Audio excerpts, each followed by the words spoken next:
Oizinho, gente, tudo bem? Daqui a pouquinho na página @Grau Novo Paradigma, nós vamos estar com nossa convidada e seguidora Edeni Araújo. Ela é doutoranda em História da Ciência. Olha lá, acabei de entrar online e é daqui a pouquinho, gente, às 20 horas. Eu estou entrando antes só para fazer uma chamadinha, né? Para vocês aí, colocar mais ou menos o que vai rolar. E vale a pena, tá? Vale a pena. Eu tô abrindo aqui uma página para trazer algumas informações para vocês. Peraí que eu entrei errado. Peraí um pouquinho, que eu entrei numa musiquinha que eu adoro aqui. Peraí, deixa eu entrar. Já entrei aqui na página.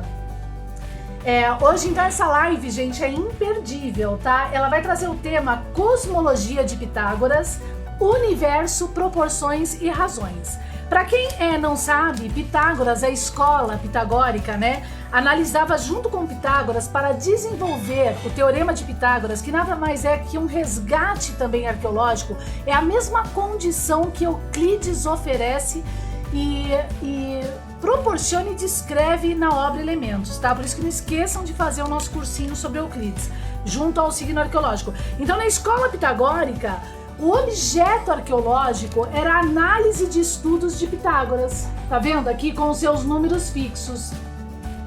Aquele valor referente ao Teorema de Pitágoras, o valor 345, que tem uma relação com o próprio Teorema de Pitágoras, né? Os primeiros números desse teorema que se tornou mistério, ele está sobreposto dentro do signo que é arqueológico descrito dentro dos manuscritos bíblicos, olha lá. O valor 3 fixo do signo arqueológico é aqui, o valor 4 fixo do signo arqueológico aqui, então o valor 3, 4 e o valor 5, então finalmente é o valor da hipotenusa. Essa condição aqui nos dá essa leitura aqui, tá vendo, ó? Que nós chamamos de metade do objeto, que é uma leitura euclidiana e nós aqui de um novo paradigma chamamos de euclidiana pitagórica, tá? Que é a metade aqui, ó, do signo arqueológico, tá? Aonde tem, então, o início do Teorema de Pitágoras e aonde vai se formar uma área e tudo mais. Eu tenho algumas obras minhas que trazem essas concepções. Lembrando, gente, que o signo arqueológico, nós temos aqui o campo, tá vendo o campo? Tá? Que é o quadrado, o signo com seus números fixos, aonde de uma forma junto na verdadeira ontologia de análise, tá? Que não é heideggeriana, nós temos então aqui as distâncias do raio de 1 para 3, de 1 para 6 e de Kepler, tá vendo? Das análises de Kepler, de 1 para 2, de 1 para 4 como raios e distâncias, e ao mesmo tempo esses mesmos valores junto do objeto são as forças newtonianas, vamos chamar dessa forma, e dentro do campo, o tal campo analisado por Maxwell, e aí vai, viu, gente? Então tem muita coisa legal. Bom, essa então é a visão de um novo paradigma, tá? E a Edeni, ela vai trazer então uma outra, não uma outra visão, né? Mas ela vai trazer então a visão atual, né, da ciência e etc e tal, junto a alguns termos relacionados à cosmologia de Pitágoras, né?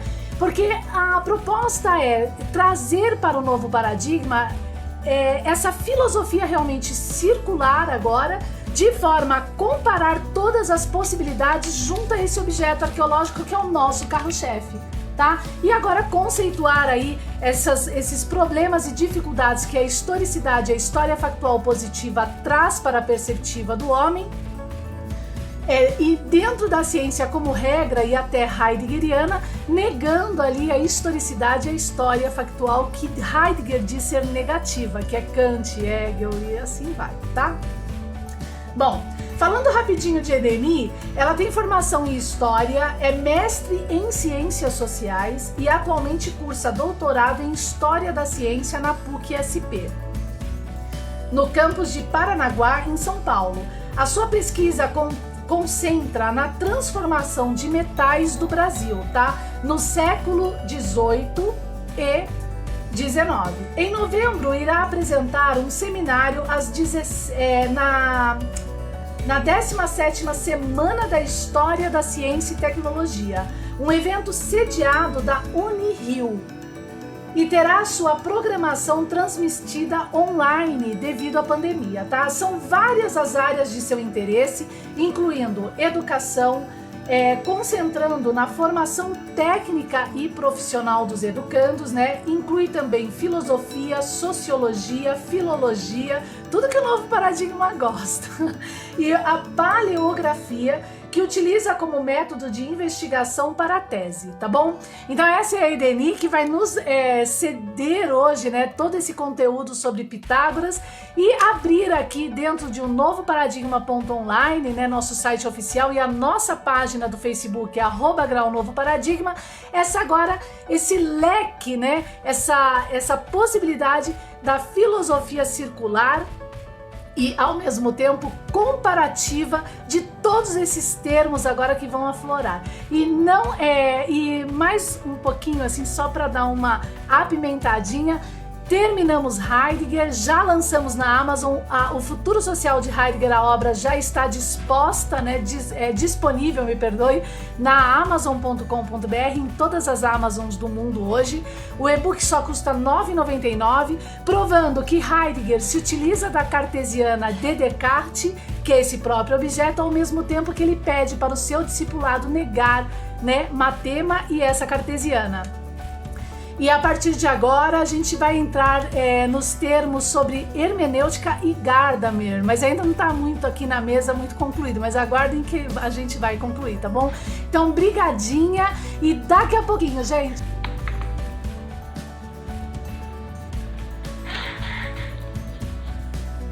Boa noite, gente. Estamos iniciando mais uma live. Espero que seja uma noite muito produtiva, muito feliz de estar aqui. Vão chegando, vão curtindo essa live.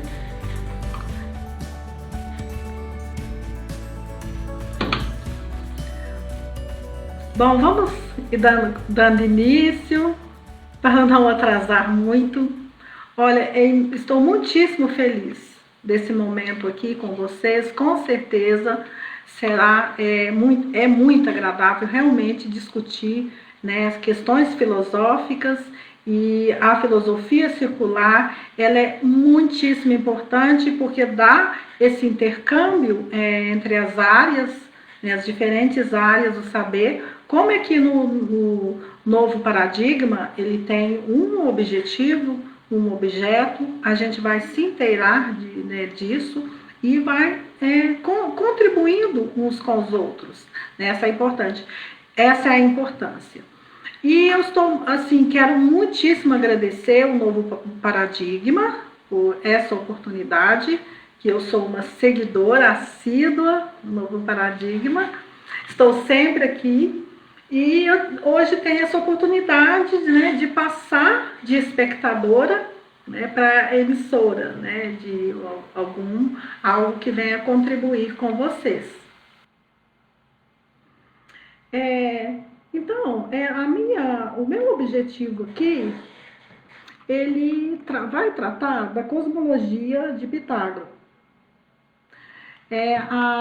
Nós vamos debater, então, né, mostrar, né, como os gregos pensavam, né, e aí inclui a proposta de Pitágoras, né?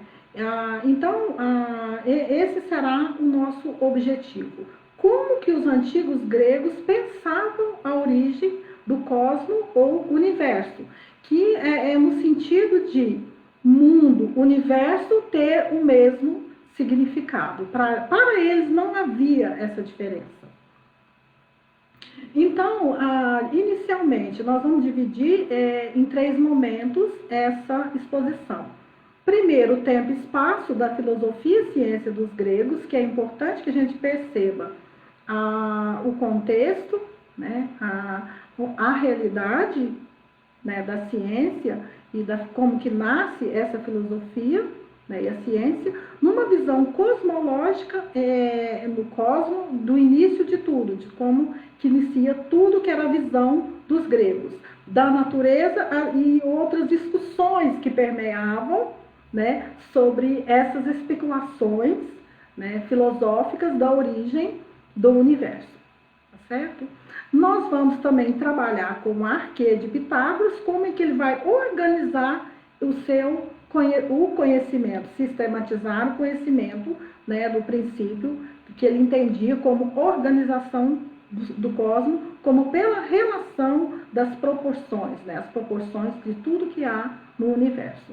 E outras também, em outros, né, momentos, nessa pauta também estará o caminho que foi trilhado por Pitágoras, coexistindo a coexistência da doutrina cosmogâmica e essa visão que confrontava ali, né, com as do pensamento mais racional, como de Pitágoras. E por último, algumas demonstrações das teorias da matemática envolvendo a geometria, né, que como desenvolveu Pitágoras, né, sobre essas fórmulas que vão também ser aprimoradas, né, para outros, tá certo? Então, vamos começar.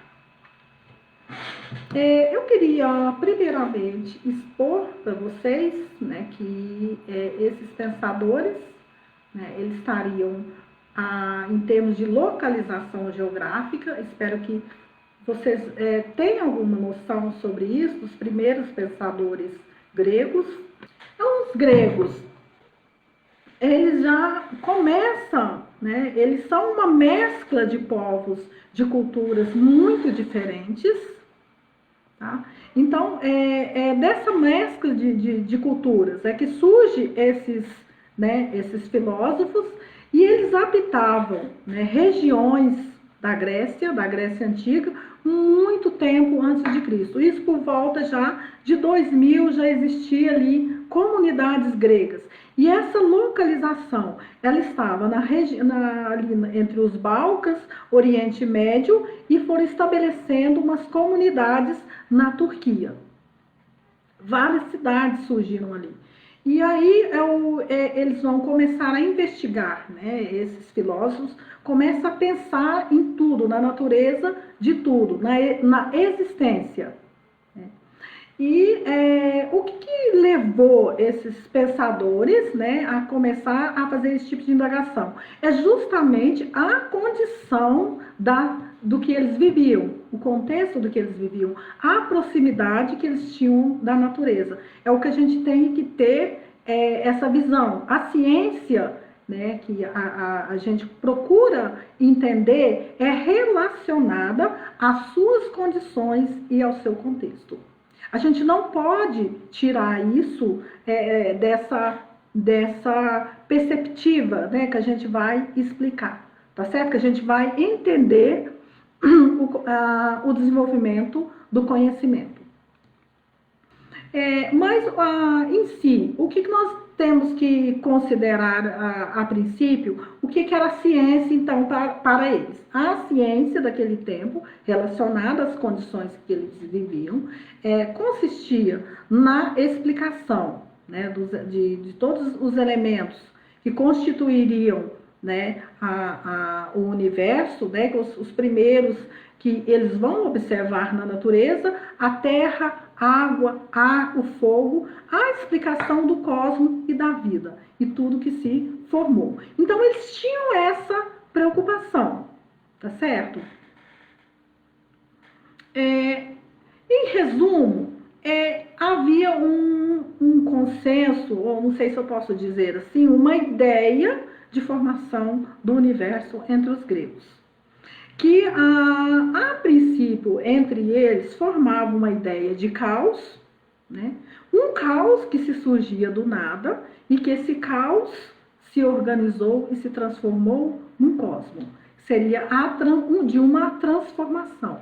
Dessa transformação é que eles vão procurar explicar racionalmente uma ideia de princípio, então, do universo. Então, espero que assim vocês tenham essa compreensão do que eu quero dizer. Existia algo, né, caótico, né, sem nenhuma organização e que de repente se transforma em universo. A partir desse universo precisaria surgir um princípio de tudo. E o que seria esse princípio? É que cada filósofo vai desenvolver, então, essa teoria do princípio, vai formular essa teoria. Então, eu escolhi aqui, pensando que possa esclarecer melhor para a gente, provocar um melhor entendimento e fazer uma associação de ideias, eu trouxe duas axé, de dois filósofos dessa época, né, e que possa contribuir para esse nosso debate. Um deles foi, né, o filósofo Anaximandro, né, de Mileto. Ele, aproximadamente a época que ele viveu, foi em 610 a 547 a.C. Então, a partir do século que surge a axé, né, esses pensamentos desses filósofos, a partir do século VI e V. É nesse contexto. Tá? Então, ele vai teorizar que o universo ele seria originário de um princípio no qual teria se formado, né, de um princípio indeterminado ou ilimitado, a axé, que é o mesmo significado. Esse era o princípio dele. Só que o que a gente observa, que a doxologia, ela aproxima, né, desses fragmentos que são deixados por esses pensadores, que não dá para reconstituir tudo, na verdade, né, na filosofia.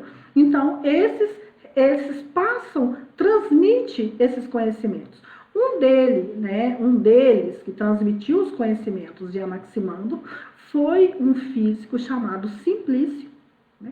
E ele vai explicar, então, essa ideia do apeiron. Tá? E ele diz o seguinte, que o apeiron, então, era um princípio e um elemento existente para todas as coisas.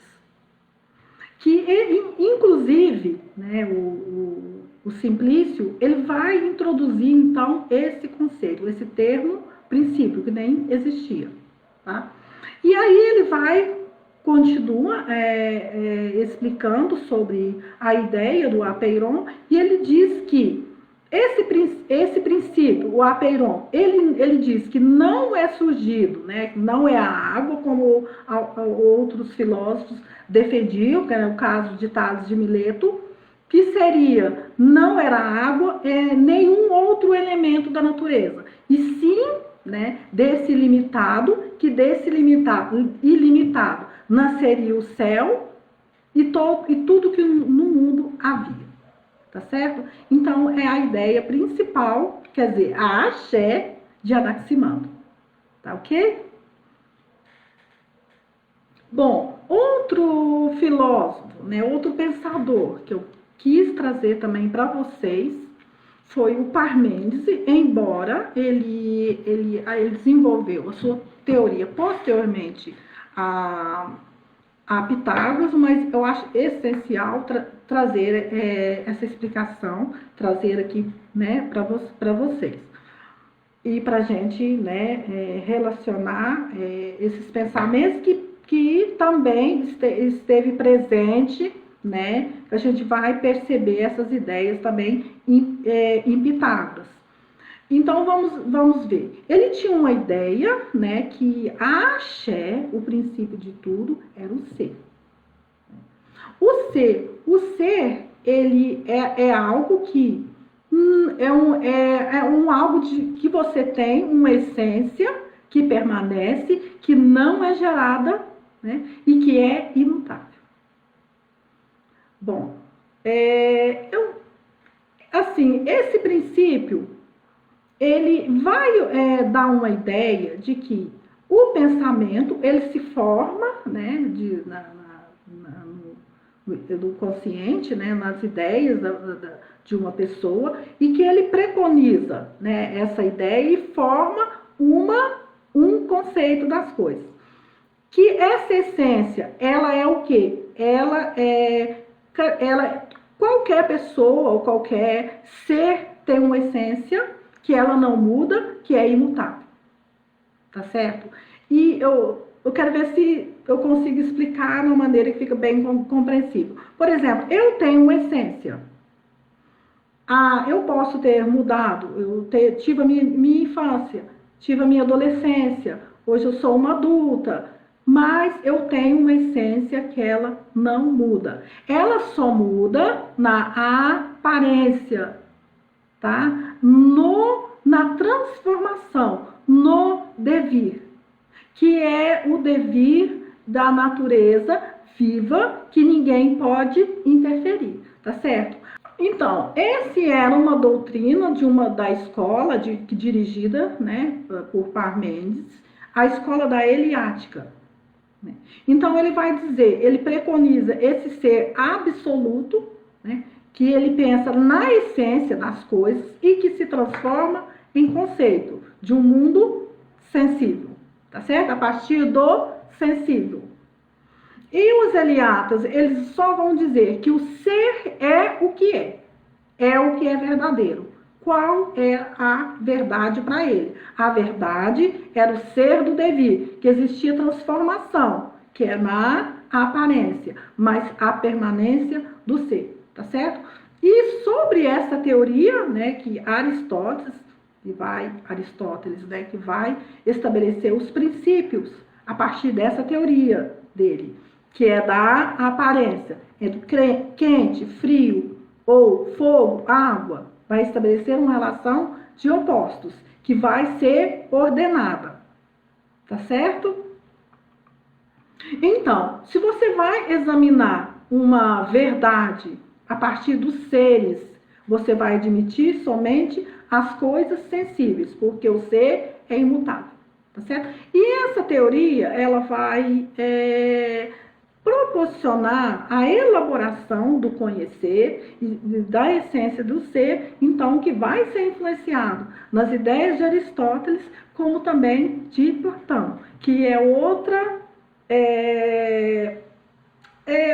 forma que Platão vai resolver essa questão do ser, quando ele vai pensar na alma do ser. Mas isso aí é outro debate, não nos cabe agora, né, trazer mais, não é o nosso objetivo aqui.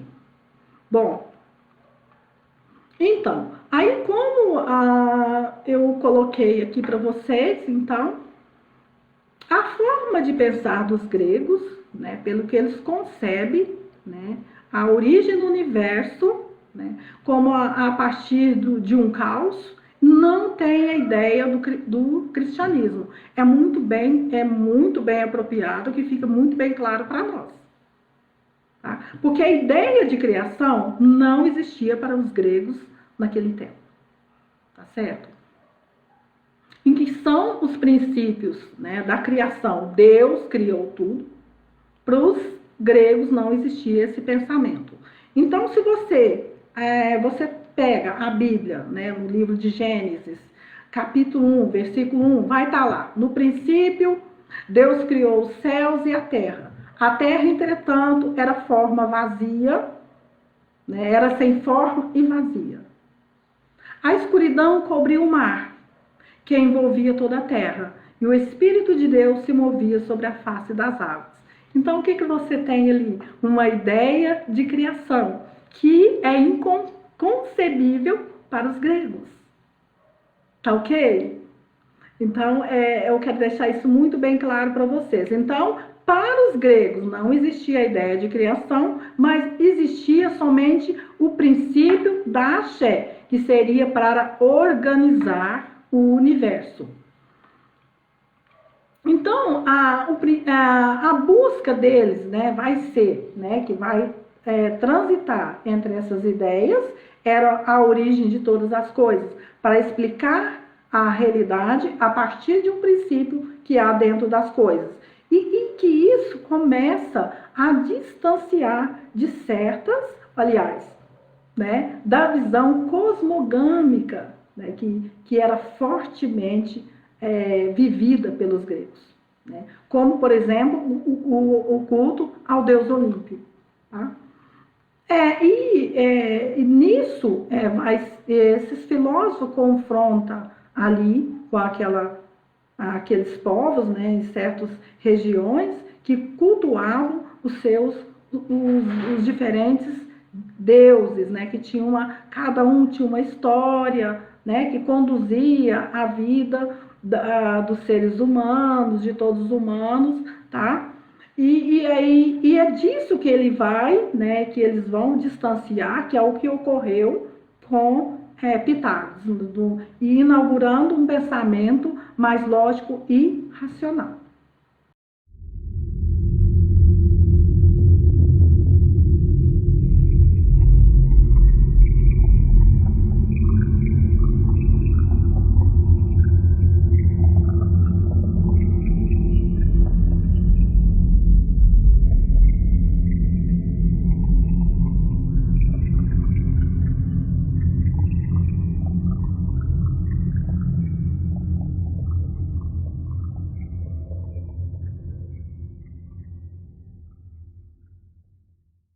Certo? Bom, não sei se eu estou indo muito rápido, mas... Bom, então, nesse sentido, esses filósofos, eles podem ser considerados, né, monistas, né, que eles vão defender a ideia de um princípio originário de tudo, né, ou pluralista, quando eles vão defender a ideia de dois princípios, que, por exemplo, axé, fogo e água, por exemplo, tá certo? Então, cada um desses filósofos vão dizer sobre um princípio, a origem de tudo, a natureza e do universo. Eles vão explicar, né, fazendo uma reconstituição, eles vão explicar o estado do caos para o mundo da ordem. Tá? Bom, e a ideia disso é que existia, né, uma matéria desorganizada antes, um caos, que se transforma e aparece um cosmos. Aí precisava estudar os motivos dessa transformação. E que eles queriam esse cosmos? Como que eles queriam esse cosmos? Né? Aí que tá. O cosmos, né, na visão deles, teria que estar relacionado a algo perfeito. Eles não admitiam a imperfeição. E para essa perfeição, o que a gente imagina? Que mundo que eles imaginavam? Tá? Que mundo que eles imaginavam? Eles imaginavam um mundo esférico, porque o esférico daria a ideia de organização. É o que eles que ia ter que depois estabelecer as relações de proporção de tudo, é o que foi desenvolvido por Pitágoras. Ok?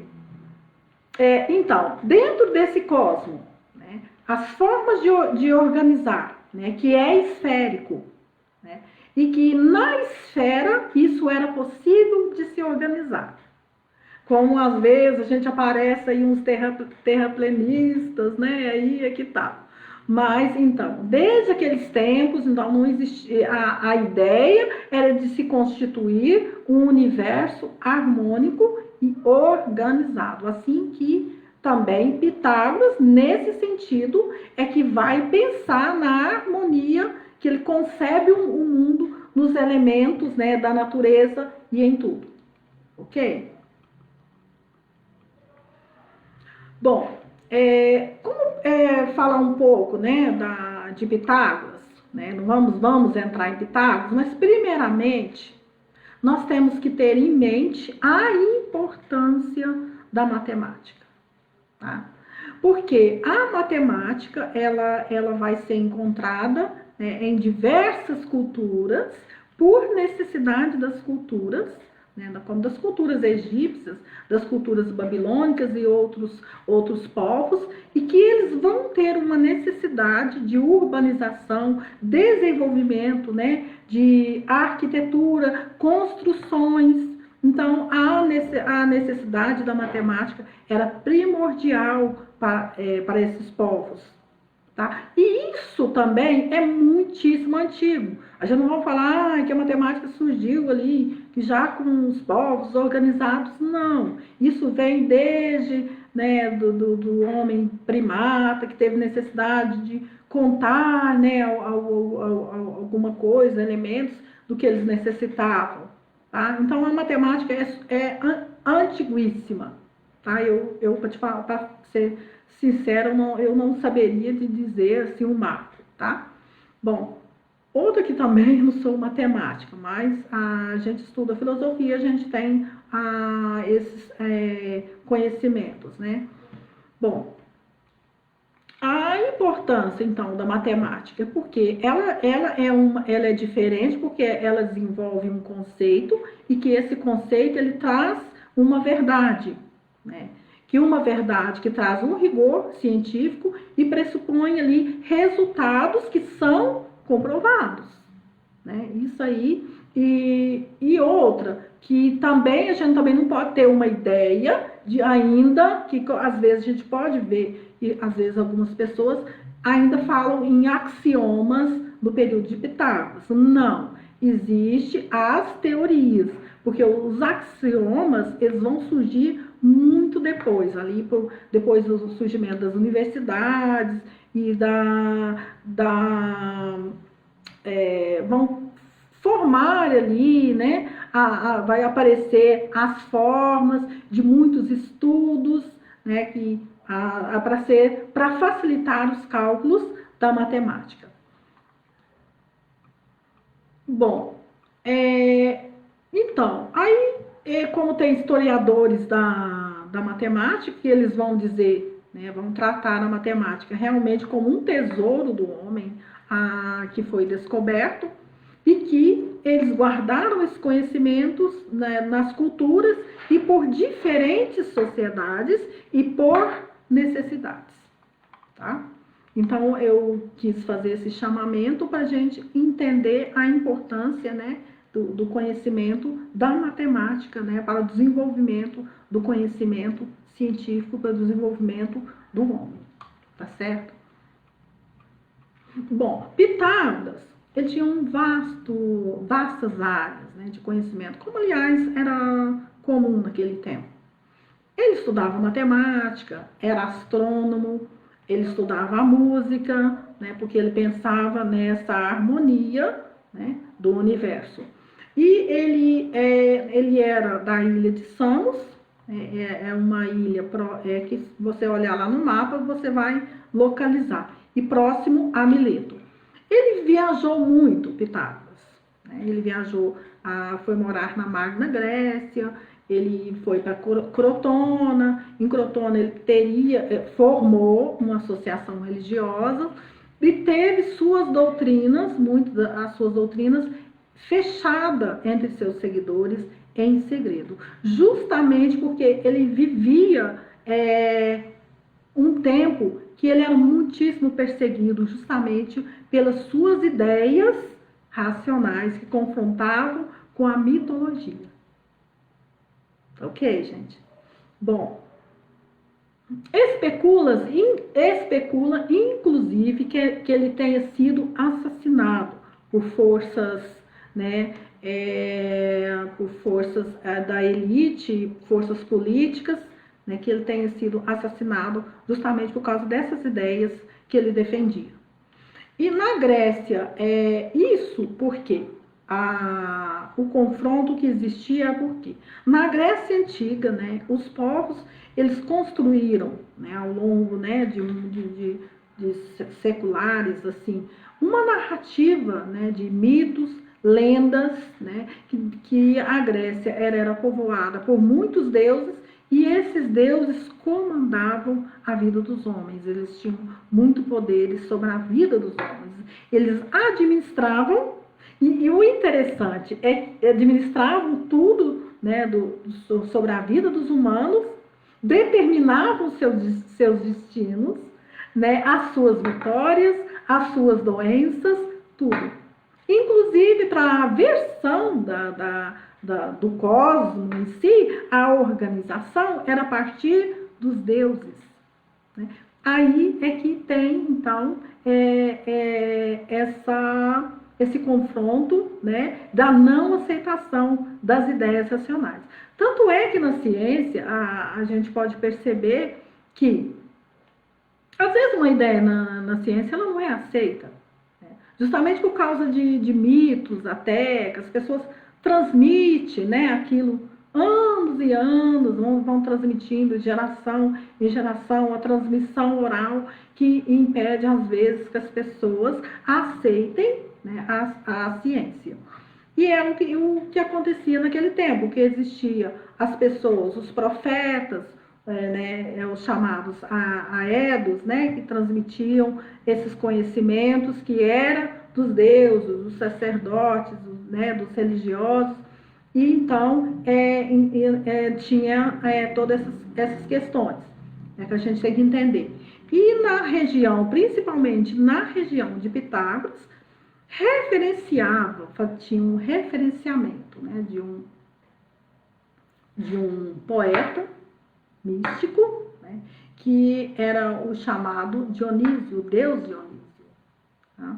Então, existia uma religiosidade, né, na Magna Grécia, que referenciava a essa religiosidade chamada orfismo, e que então que não aceitou as ideias de Pitágoras.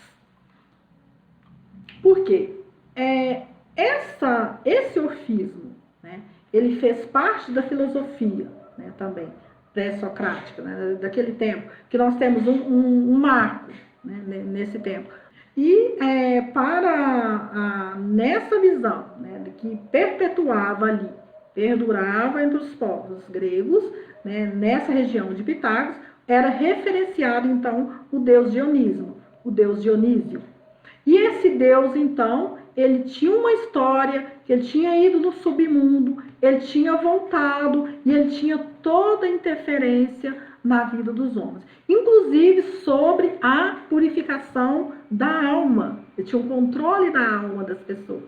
E a partir da ideia, né, a partir de Pitágoras, né, com essa relação que ele propõe de estabelecer, né, de proporções, o que ocorre?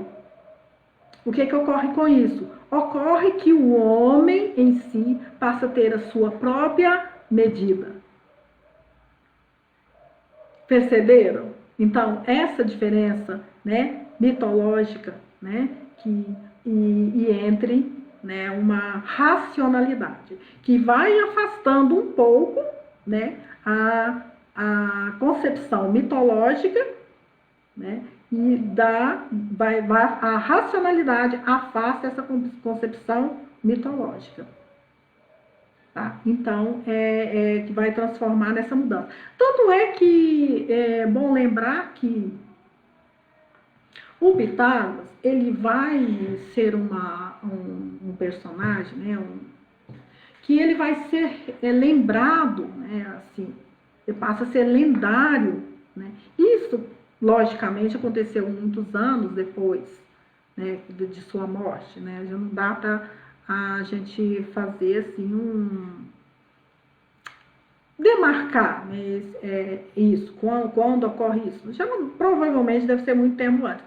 Mas o interessante que nessas minhas pesquisas, né, sobre Pitágoras, que eu fui aprofundar mais, eu encontrei até uma moeda, né, de Pitágoras, tá lá, Pitágoras de Samos. Pois se vocês quiserem, até tiver curiosidade, procurem lá moedas antigas, lídios, povos lídios, e vocês vão ver vários tipos de moedas antigas. Tá? E vão ver como que eram feitas as moedas. Inclusive, eu tenho feito pesquisas, né, como eu trabalho transformação de metais, eu tenho uma ideia de fabricação de moedas. E é muito interessante. Inclusive, né, no seminário que eu vou apresentar, eu vou falar um pouco de como que era fabricada as moedas, mas aqui no Brasil, tá? Mas técnicas, né, de fabricação que elas não modificaram muito, assim, né? A modificação maior que ocorreu foi ali no século XVII, que vai mudar as técnicas de fabricação, vai ser incorporada outra forma, mais mecânica de fabricação, que até então era muito artesanal, tá? E as moedas em si, elas tinham muito defeito, assim, dava margem para muita falsificação. Mas não é nosso assunto aqui, então vamos voltar lá. Bom, o culto naquele tempo, então, o culto de Dionísio firmou por volta no continente, né, no século 8 a.C., e para Dionísio se realizavam festas, representações, celebravam a origem cósmica, tudo, e que o Dionísio, então, é que conduzia tudo à vida do ser humano naquela região lá, de Pitágoras. Bom, por causa dessa ideia, então, diferente, né, ele vai ser perseguido e entra em conflito, então, com ideias prevalentes, como eu disse, lendárias, mitológicas, e isso aí fazia parte da cultura dos gregos, né, gente? Então, é realmente difícil.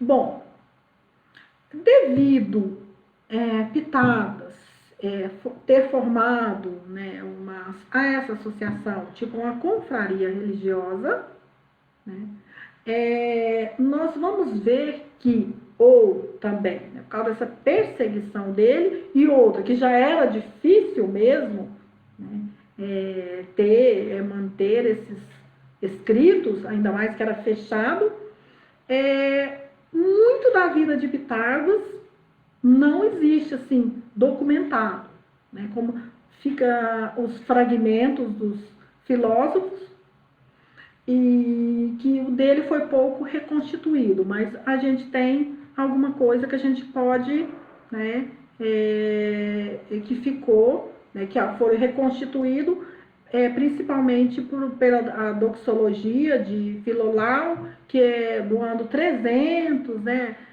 acho que de Alexandria, se eu não me engano, não, de Crotona, que era Filolau, que reconstituiu, então, os fragmentos da vida de Pitágoras e dos seus ensinamentos, das suas teorias. Bom, agora então vamos entrar na Axé de Pitágoras. Creio que talvez vocês já façam uma ideia do que seja a Axé de Pitágoras, tá? Então, a Axé de Pitágoras. A Axé de Pitágoras, ele vai explicar o princípio gerador, né, do universo, de origem de todas as coisas, da vida, era o quê? Os números. Tá? Os números, para ele, eram o princípio de tudo.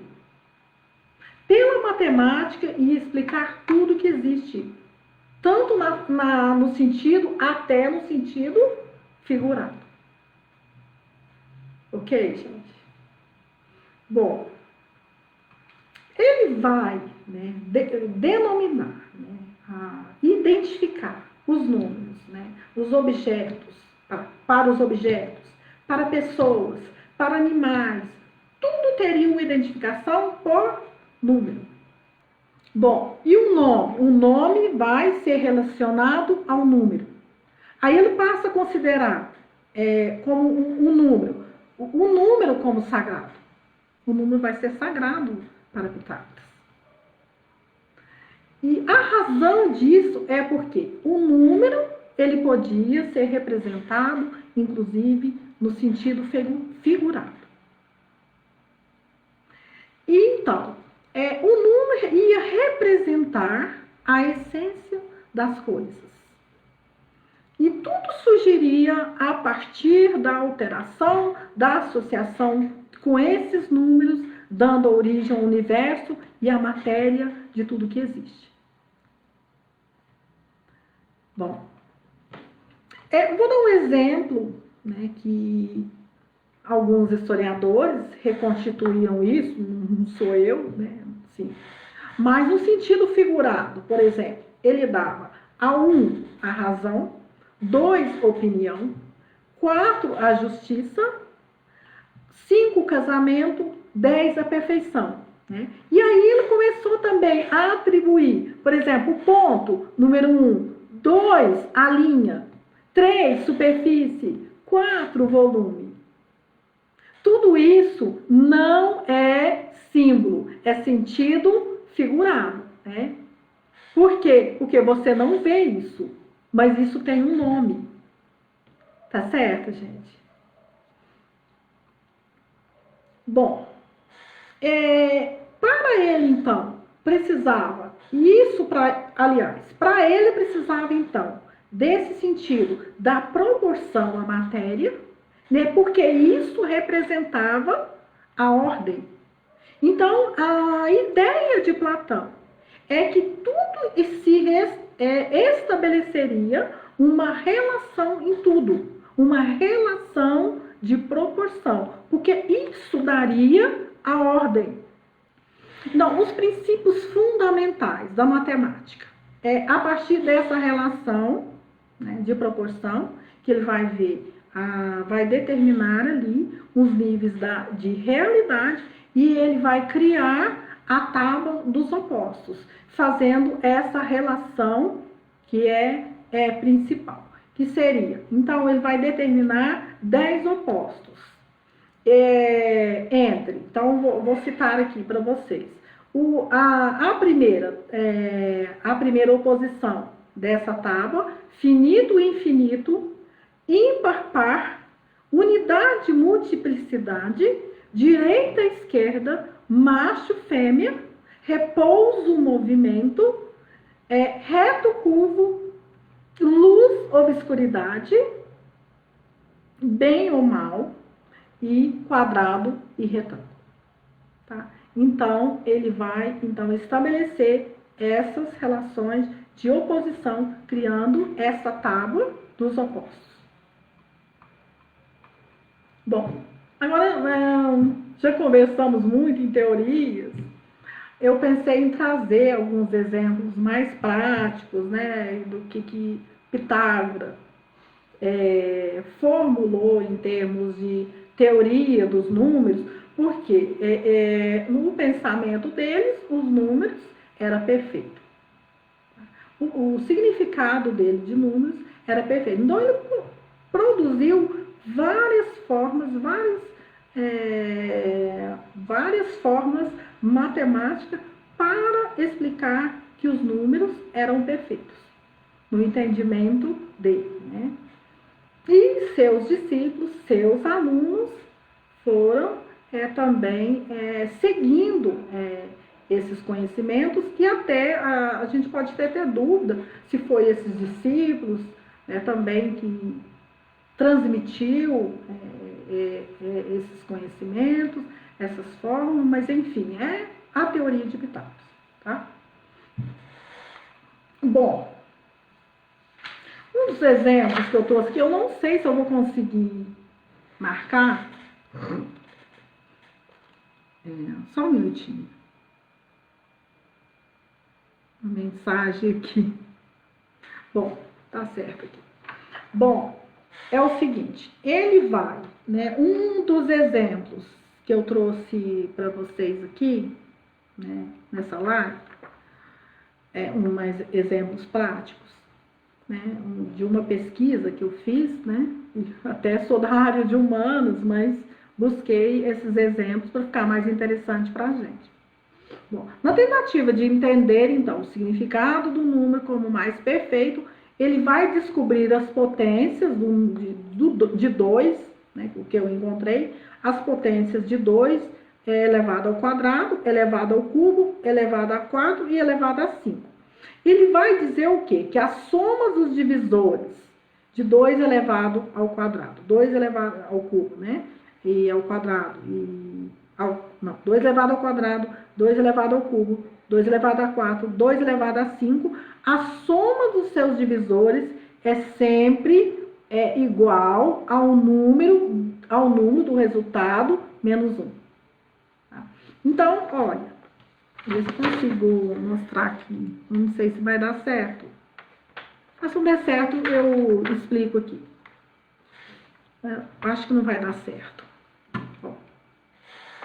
Então, 2 elevado ao quadrado, que é igual a 4, seus divisores, que sempre tem que dar 0, é 1 e 2. 2 e 1, 3. Então, 4, que seria o resultado, os divisores 1 e 2, soma dos divisores 3, né? Então, menos 1. 2 elevado ao cubo, que é 8. Divisores 1, 2 e 4, que somando 2 e 1, 3, 4 e 3, 7. Soma 7, menos 1. Né? O resultado. 2 elevado a 4, 16. Divisores 1, 2, 4 e 8, soma 15. 2 elevado a 5, 32. Então, seus divisores, né, de 32. 1, 2, 4, 8, 16, soma 31. Então, isso para ele quer dizer o quê? Que sempre ia ter esse resultado. Se elevasse a esse expoente do 2 elevado a qualquer número, né, elevado a n, que seria sempre a soma dos seus divisores, que ia ser a soma dos divisores menos 1. Bom, outro exemplo que nós vamos mostrar aqui. Olha, gente, basicamente, né, tô conseguindo já, vamos finalizando já a live, mas assim, com esses exemplos, né, mais alguns comentários, depois eu deixei aberto, se alguém quiser comentar, né. Bom, outro exemplo que ele deu, né, no sentido figurado, que foi usado, então, por Pitágoras, né, ele vai fazer uma ligação, né, da aritmética e a geometria. Então, por quê? Porque ele tinha, assim, uma consideração, dava uma importância muito grande aos triângulos. Então, por isso, ele foi, então, fazendo demonstração dos números em triângulo, que depois vai servir, então, para fazer outras de suas especulações, vai continuar, então, na matemática, descobrir os ângulos e tudo, né? Então, uma das demonstrações dele, né, através do pontinho, que eu disse para vocês que o pontinho, que é o 1, e desse pontinho, ele vai formando os triângulos. Então, vou mostrar aqui, então, deixa eu tentar mostrar aqui. Pelo menos a figura vai dar para vocês verem, né? Olha aqui. Bom, pontinho número 1, né? Se você liga um ponto, começa por um ponto. A demonstração dele de números, né? E formando os triângulos. Olha aqui. Então, o pontinho 1, aí vem o 3, né? Três pontinhos forma um triângulo. 6 pontinhos, 2 triângulos. Tá dando para vocês verem aqui? Eu acho que sim, né? 6 triângulos. Aí se você contar os pontinhos aqui, sem repetir, dá os 6 aqui embaixo, tá? E se você tem aqui ligação de 10 pontos, nós temos o quê? 3 triângulos aqui, tá? Não. 6, né? Aqui 10 pontinhos, né? Temos 1, 2, 3. Daqui que vai formar os ângulos, né? Então, números, triângulos. Aqui, os números quadrados. Aí, de um pontinho, aí ele vai fazer sequenciar, né? O número 4, um quadrado, formar um quadrado. Com 9 pontos, né? Um quadrado, depois outro quadrado, né? Com 9 pontos. E aqui, com 16 pontos, se você contar aqui os pontos sem repetir, 16 pontos, aí mais o quê? 3 quadrados, números quadrados. Então, isso é a representação que ele fez dos números. E o interessante disso, que essa representação, né, tá, deu para todo mundo ver, espero que tenha visto, né, e que também esteja claro, assim, para vocês o que eu quis dizer. Então, é a demonstração que ele fez, né, dos números, e formou ali, então, triângulos, né, e os quadradinhos aqui, que depois essa mesma forma, ela vai aparecer no teorema de Pitágoras. Tá? Bom, então, nessa observação, o que é básico para a gente entender? São os princípios, né, que ele forma da geometria. Tá? E é dessas propriedades, aí nós vamos atribuir, então, a essas descobertas a Pitágoras. Tão importante a geometria para nós. Se a gente for para o mundo, né, material, vocês vão perceber a geometria em tudo. Né? O triângulo em si, que era, né, que o Pitágoras valorizava muito, né, talvez porque ele estivesse observando as construções já, né, as construções dos egípcios, né, anteriores, né, de outros povos, e a gente vai ver que os triângulos, os sólidos, né, que a gente chama, né, que é material, e ele é muito importante porque ele dá sustentação às construções humanas. É que você, por exemplo, se você vê um triângulo, né, assim, um formato de triângulo, por exemplo, no tripé, se você tem 3 varetas, não para em pé. Mas se você colocar ela em forma de tripé, ela está lá firme. Né? É que dá sustentação. Aí você olha para o telhado. O telhado tem as formas de triângulo, é que dá sustentação à casa. Talvez a importância que é dada, então, a essas teorias, né? Que é a valorização, então, dos sólidos. E você vai ver também esses formatos, eles vão aparecer também na botânica, né? Em tudo que você vê tem ali o formato de triângulos. Então, isso é muito importante, então, né, para a gente perceber a importância, então, da geometria, né, para os homens. Bom, o teorema de Pitágoras, quando ele foi para Crotona, então, é que ele desenvolveu o teorema. E esse teorema, né, que já foi dado aqui uma abertura no novo paradigma, então foi demonstrado, né, os angulares, né, das formas do triângulo, que eu vou mostrar aqui para vocês. Que a fórmula é o seguinte: C elevado ao quadrado, A2 elevado ao quadrado, B ao quadrado. É porque observando, então, as pirâmides, né, do Egito, e ele vai chegar, então, a esses cálculos, tá? Que é a teoria que ele formulou. E disso é interessante para outros, então, axiomas que vão surgir na geometria, que ele coloca aqui, né, entre esses triângulos. Se você vê que a mesma representação daquela que eu mostrei para vocês, os pontinhos, está aqui, ó. Tá? 9, que representação dos quadradinhos, 9, 16, que eu mostrei para vocês, né? Este daqui, 25. E no meio tem ali o formato, então, do triângulo retângulo, que tem a soma dos quadrados, né, dos catetos, que é igual da hipotenusa. E aqui o ângulo, tá?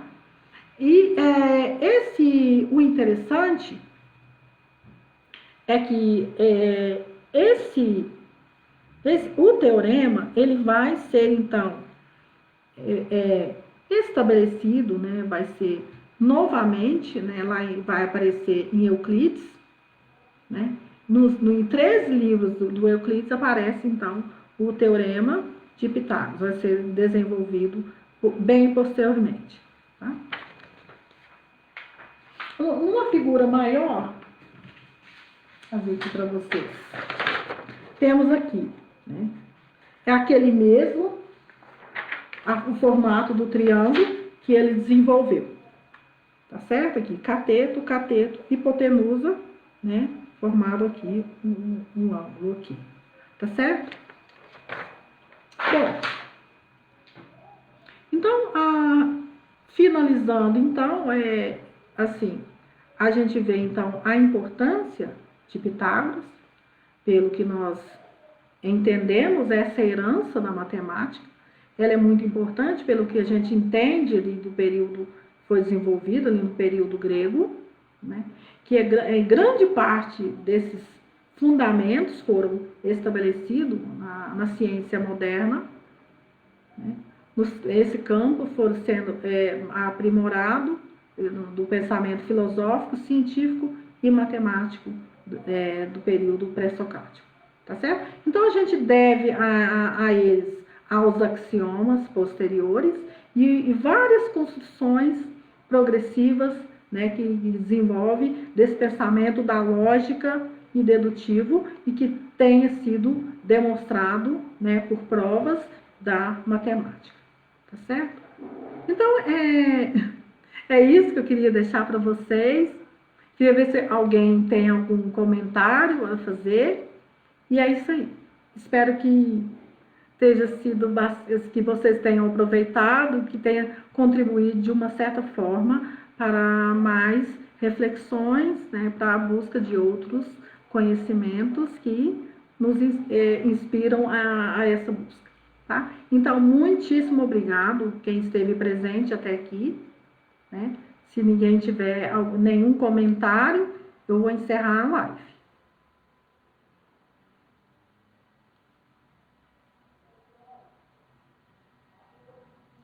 Então é isso aí, gente. Tchauzinho, beijos a todos e tchau. Até a próxima.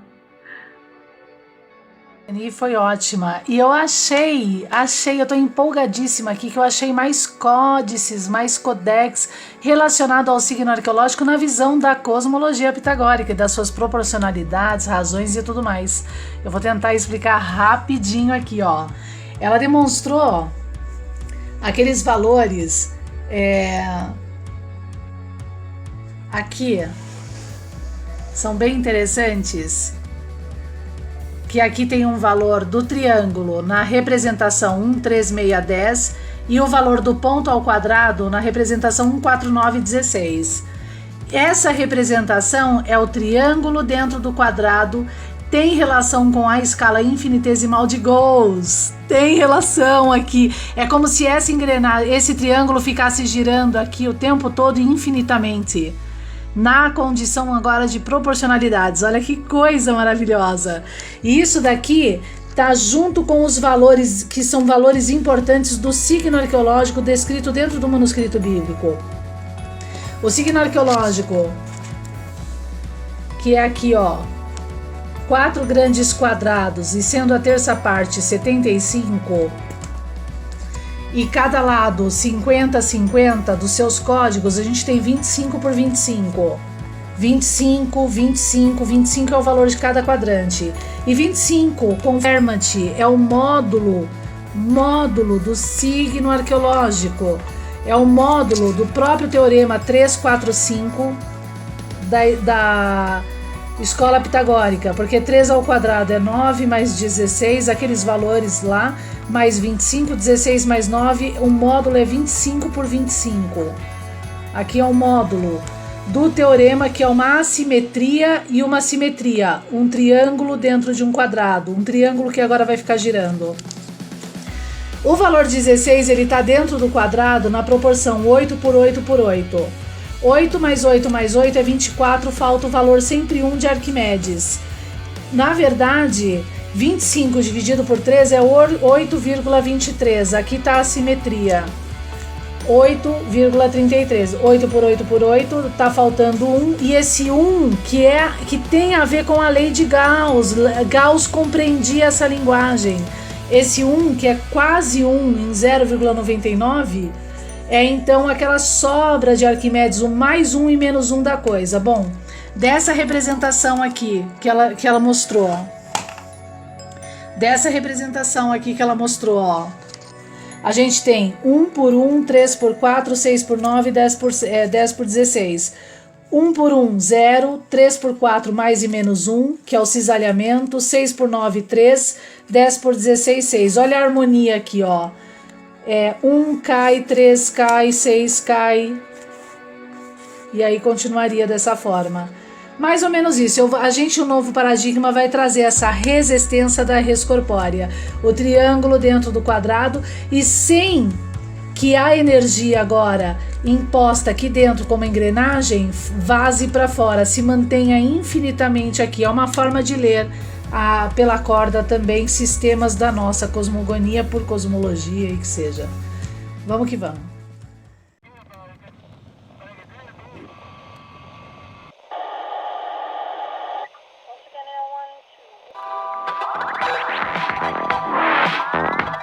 Silent scan.